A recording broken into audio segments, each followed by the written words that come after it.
Salvete omnes, and welcome to Mythic Monday. I'm author D.L. Wainwright. Sorry about the delay in updates, but I was trying to get the third book out, and then convention season struck, and you know how it is. But I do promise that I will try to get these out more regularly now, that the con season is almost over. But anyway, who cares about all of that? Let's get on with today's episode. And today we're going to be talking about Tengu from Japanese folklore.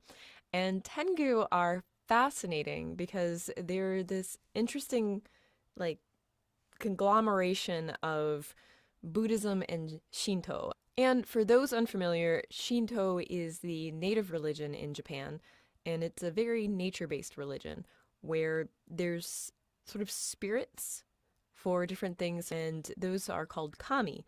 And those are what are venerated. They are the venerated spirits. But back to the Tengu. What are they?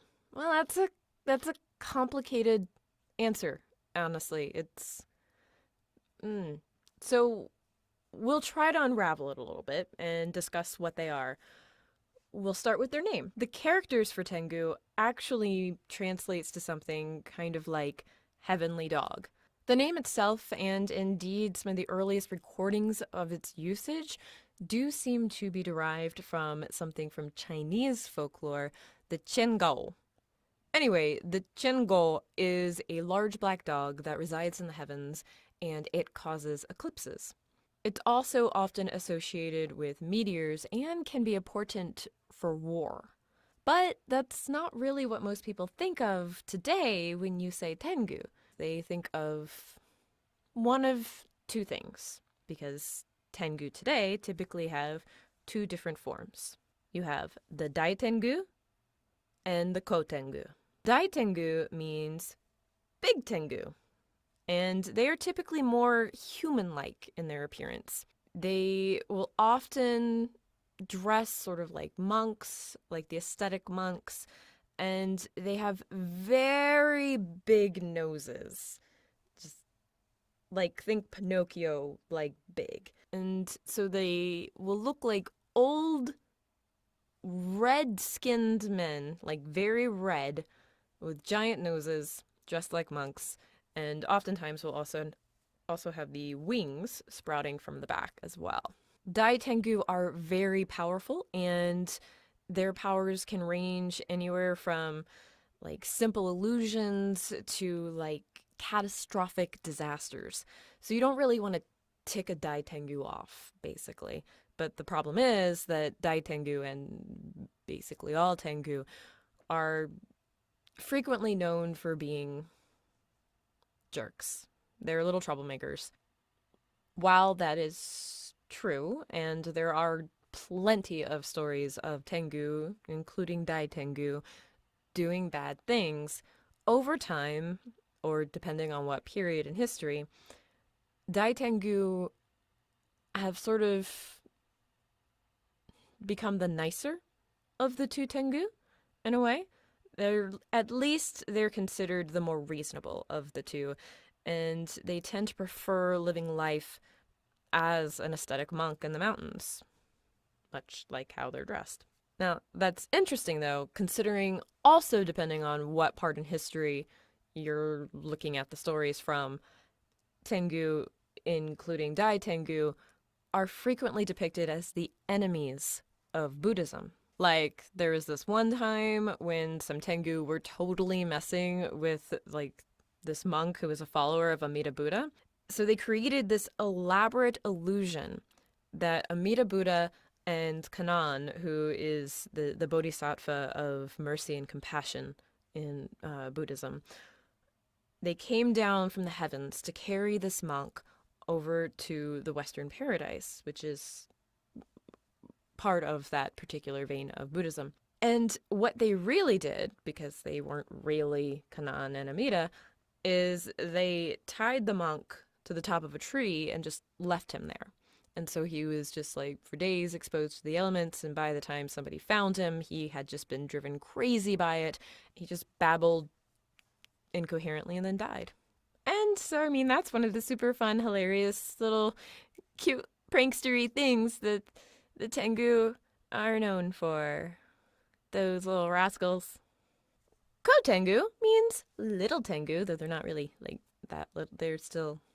Anyway, they are sometimes also called Karasu Tengu, which means crow Tengu, which is a little weird because every story that I've ever read of them, Tengu typically take the form of a kestrel or a kite. No, not that kind of kite, but like the yeah, there you go. But regardless, the Ko-Tengu or Karasu Tengu tend to be more avian in their features than the Daitengu. And they can also be shorter. It's the ko, little. So their faces will look more like a bird's, and again, more like kind of like a kite's or like a hawkish kind of look. Their bodies may or may not be entirely covered with feathers, and they may or may not have like talon-like claw hand things and feet. It depends on the particular artist that is depicting them. Because, I mean, that's how folklore goes. But anyway, they also have wings. Because that's Tengu. Bird people, they have wings. The Ko-Tengu tend to be the ones who are more dangerous, or at least more likely to play those fun little, quirky little pranks. But they have a tendency to, kidnap, murder, rape. Basically, they're just, I guess, they look more animal-like, and they are more animal-like. They are more bestial in form and action. But again, these bad attributes have been muted over time, and so sometimes they just like to do things like there was one who sat in a tree and pretended to be the Buddha and was dazzling the townspeople until this one nobleman came and had like this epic staring contest with it until the illusion fell and the Tengu fell to the ground as like an injured kite, and then a bunch of children stomped it to death. Which I guess seems like a fair punishment for pretending to be the Buddha. Anyway, all Tengu, aside from being known as one of Japan's many little tricksters, also tend to be thought of as highly skilled in martial arts.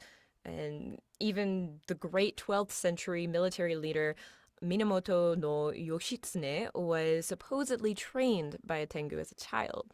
So, I mean, how cool is that? So where do Tengu come from? Are they just bird people? Is that just what they are? Or were they birds who turned into people? Or were they people who turned into birds?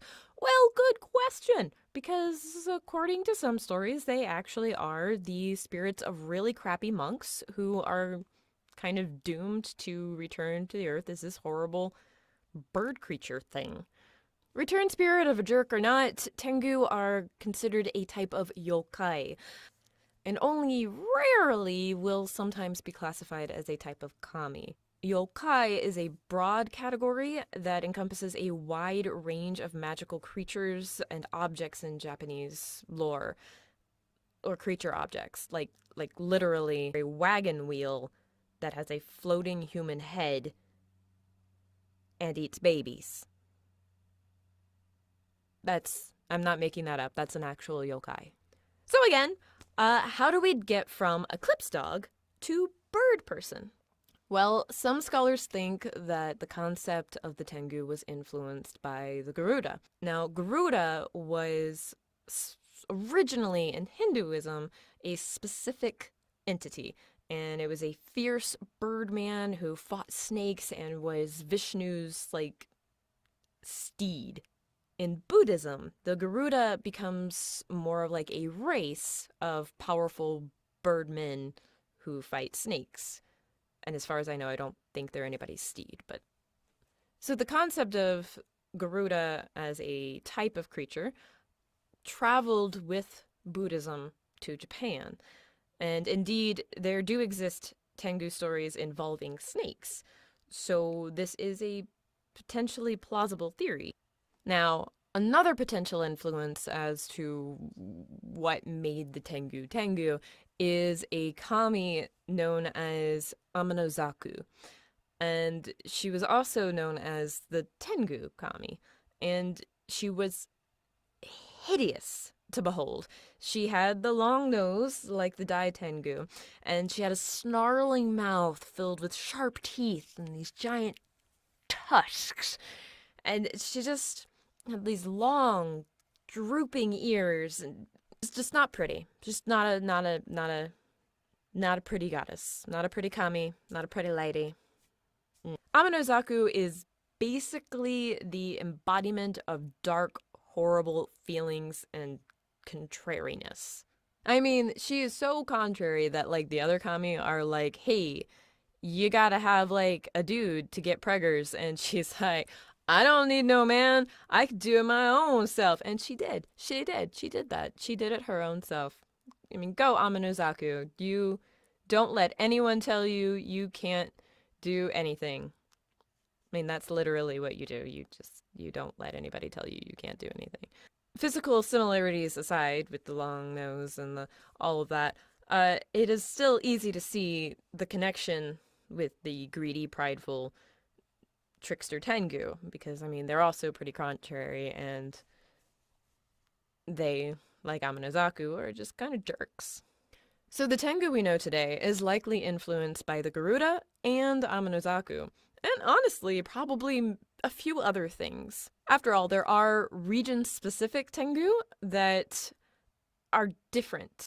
One of them is more dog-like, and there's one that's kind of like a weird little child, and there's one that lives in the water.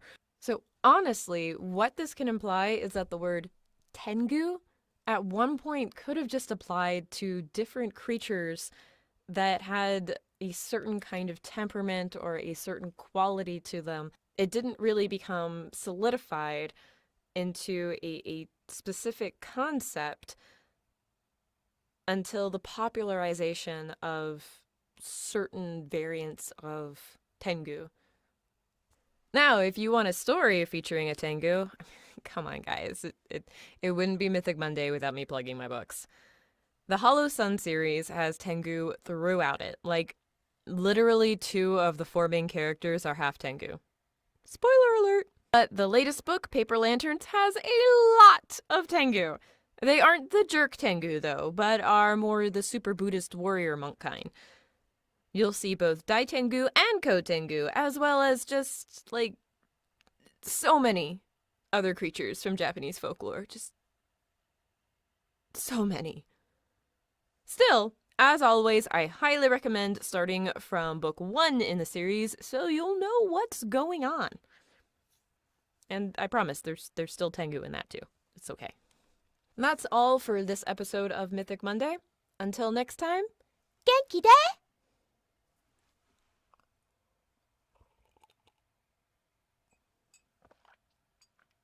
Nani?